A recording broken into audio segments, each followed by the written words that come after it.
getting a blog by Union Minister Arun Jaitley, who's attacking Congress on the series of attacks that we've seen coming from the Congress party, on those Masood Ji remark by the Rahul Gandhi. Remember, some of the leadership of the Congress perhaps defended Rahul on that.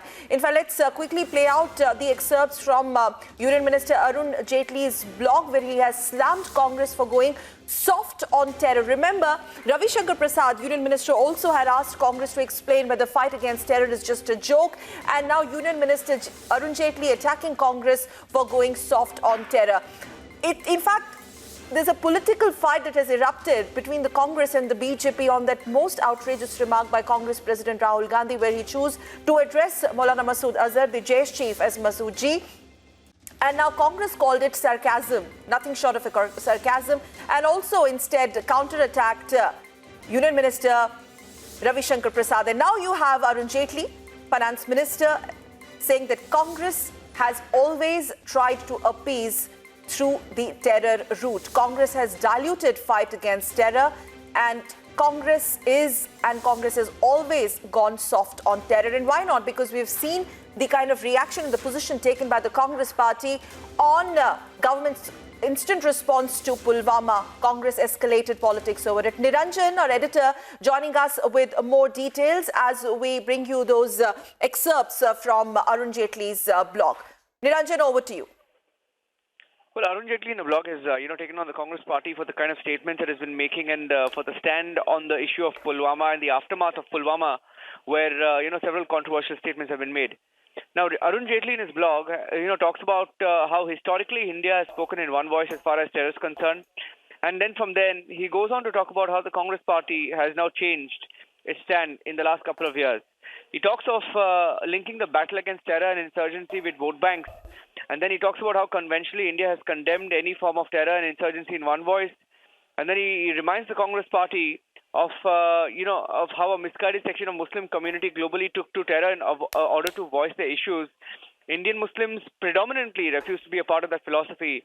And then he talks about TADA and reminds the Congress of how TADA was repealed under the Congress government, and how Congress tried really hard to repeal TADA.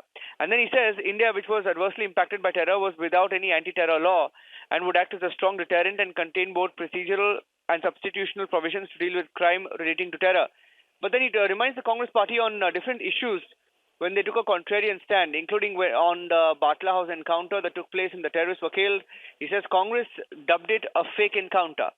And then he says terrorists they claimed were innocent. He talks of the 1993 Mumbai bomb blast and the 26/11 attack on, in Mumbai, and the Parliament attack, where congressmen started appealing for amnesty in all of these cases.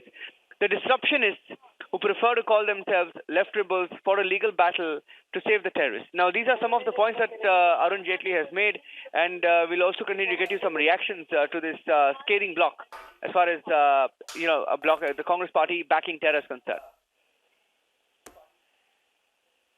Niranjan, stay with us as we once again go through these strong lines of attack coming from Union Minister Arun Jaitley, saying Congress appeasement via terror, especially the timings of it. Remember the kind of defense, Niranjan, we have seen from some Congress leaders trying to water down the impact of controversy on Rahul Gandhi's Masood Ji comment, calling it sarcasm. But here you have Union Minister Arun Jaitley once again asking tough questions to Congress when it comes to Congress party's position on terror.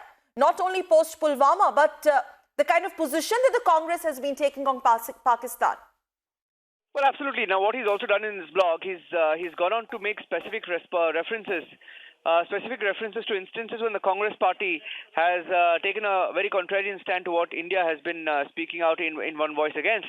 He says, as far as Rahul Gandhi is concerned, he starts off talking about the JNU episode, saying that the low point in Congress party's attitude towards separatism and terror was reached when a combination of separatist jihadis and Maoists ganged up to raise slogans on Desh ke Tukde Tukde at Delhi's JNU.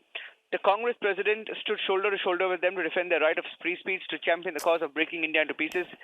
And then he talks about how Rahul Gandhi deviated from the Congress legacy of not associating with these extremists. And then he goes on to remind the Congress party of, how once the identification of congressmen with Maoists and the separatists was signaled by Rahul Gandhi, it was natural for congressmen and their friends to support the cause of urban Maoists.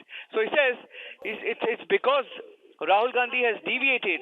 Rahul Gandhi has deviated as far as associating, with such elements are concerned, and it is because of Rahul Gandhi deviating that his congressmen are now taking such a stand on terror.